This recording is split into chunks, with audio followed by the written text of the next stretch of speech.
de las redes sociales, @Primera Página GB. Estamos en Telegram con el usuario @Primera Página GB, conversando esta mañana con Miguel Ángel Pérez Pirela sobre este resultado electoral del pasado 25 de mayo y los retos que vienen. Bueno, vamos a empezar con la oposición, pero el oficialismo también tiene sus desafíos con este resultado. En el caso de la oposición, le decía a nuestro invitado, bueno, que considera Miguel Ángel Pérez Pirela que son ganadores quienes participaron, quienes asumieron ese reto, enfrentaron la abstención, enfrentaron todas las adversidades del proceso y hoy ocupan espacios de poder.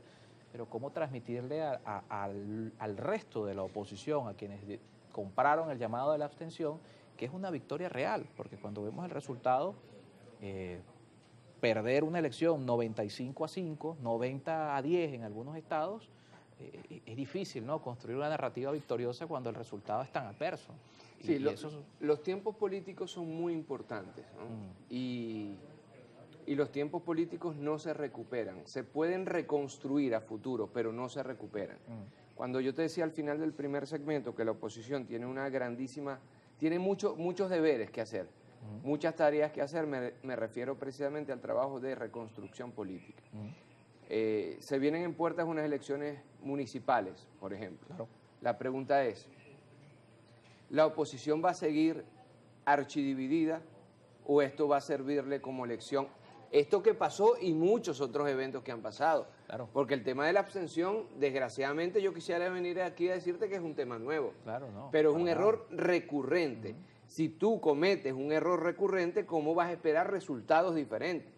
Aquí, lo primero que tendría que hacer, que no lo veo, es que la oposición democrática ya debería estar sentada, diciendo, bueno, cometimos errores, vamos a unir fuerzas en la Asamblea Nacional. Somos ese pocos. es el primer paso. Ahí, por favor, somos pocos, todo pero eso. vamos a tener un bloque donde se hable en una sola voz. Bueno, estoy dándole ideas a la oposición. Asesoría gratuita. Por el bien del chavismo, espero que no me escuchen, pero ya deberían estar dando una rueda de prensa hoy, ayer, diciendo, mira, esto es un solo bloque y vamos a hablar a una sola voz en la Asamblea Nacional. O es que por una parte va a ir Ecarri otra vez, por otra parte va a ir Capriles, por un lado la Alianza Democrática, por otro lado Nuevo Tiempo. Si siguen en esta disyuntiva, los van a barrer nuevamente en las municipales. Eso por un lado. O sea que esta puede ser una oportunidad, lo de así Pérez Pirela, de volver a unificar y que hablemos de la oposición y no las oposiciones. Hermano, la política y el amor tienen eso en común. Usted nunca diga nunca. Usted nunca diga nunca. Porque siempre hay una reconciliación, que me picaste el ojo y volví contigo cuando dije que tú eras barriga verde. Es decir, la política es orgánica, la política no es pétrea, la política no es sin movimiento.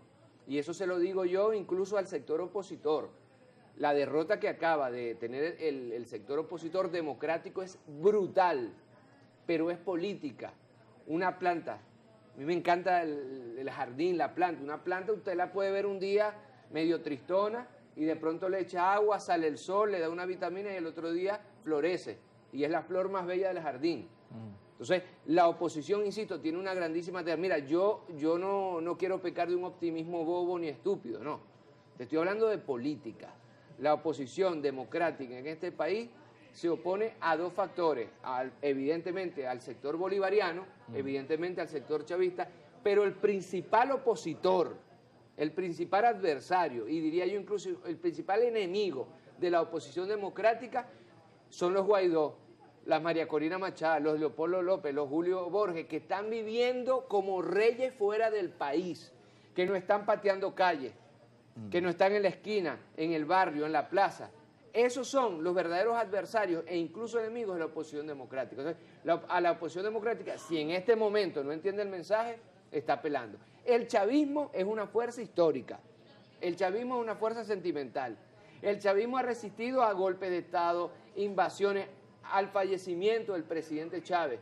Ahí está el presidente Nicolás Maduro, diría yo, en su mejor momento, porque los resultados que estamos viendo aquí no lo tuvimos ni siquiera con el presidente Hugo Rafael Chávez Frías. Ahora, también es propio de la política la vocación de poder. Eso viene desde los adecos, eso viene desde el Imperio Romano. Espacio que tú me des, espacio que yo voy a tomar. En política no se regala nada. En política todo se tiene que ganar.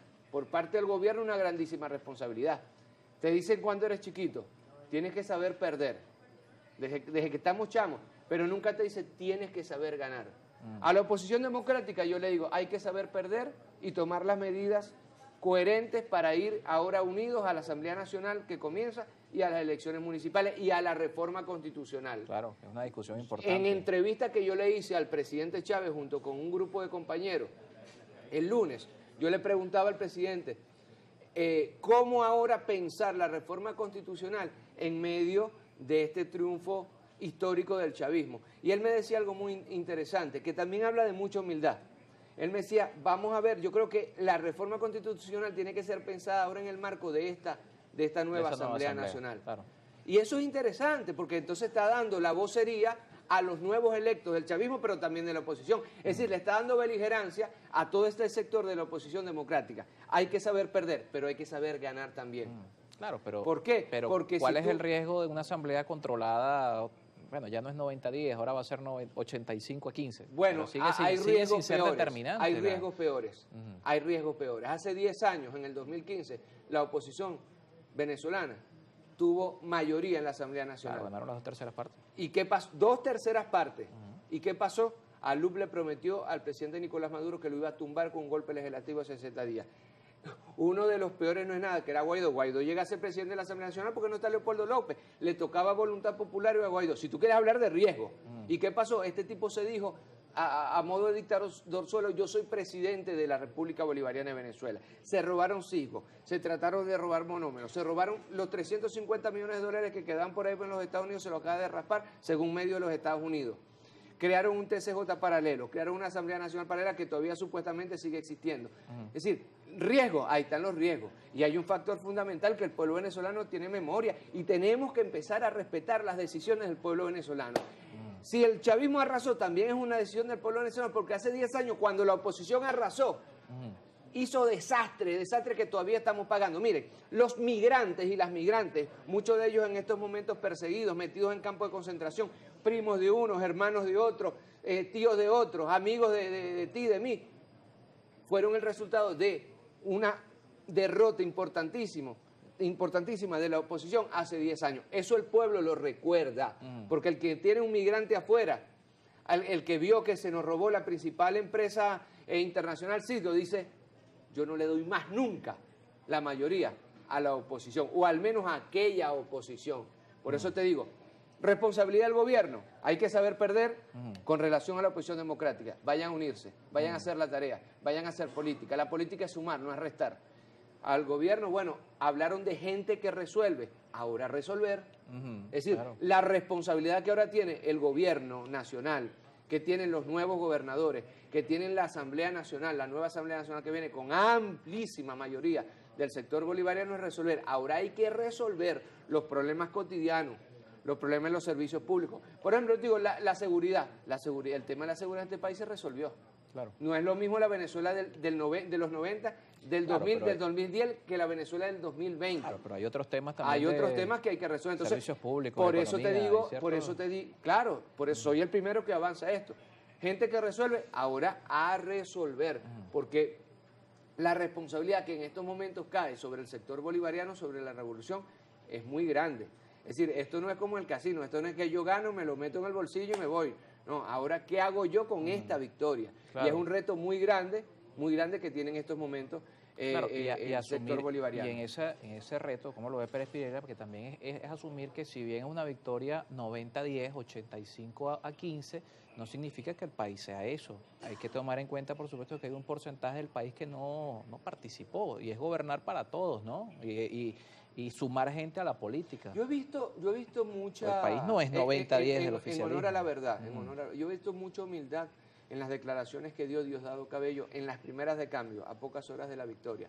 Él hablaba incluso, no utilizó la palabra autocrítica, ¿no? Pero sí dijo revisarnos, hay que... Claro, revisar los resultados además más allá de la victoria. Sí, y revisarse también como movimiento. Y es un poco el ambiente que yo veo en el presidente Nicolás Maduro, en Diosdado Cabello, en la doctora Cilia Flores, en Jorge Rodríguez, en Delcy Rodríguez. Es decir, Delcy Rodríguez, ok, vamos a revisar estos resultados, ¿sí? No desde el triunfalismo, sino también desde la corrección, desde el impulso de nuevas políticas públicas. Y ese tiene que ser el camino, y esa tiene que ser evidentemente la vía. Bien, gracias por acompañarnos esta mañana. Miguel Ángel Pérez Gracias Pirela a ti con por la nosotros en el invitación. estudio, 8 de la mañana con 6 minutos. Gracias como siempre a quienes nos acompañan en redes sociales. A la pausa y seguimos con más.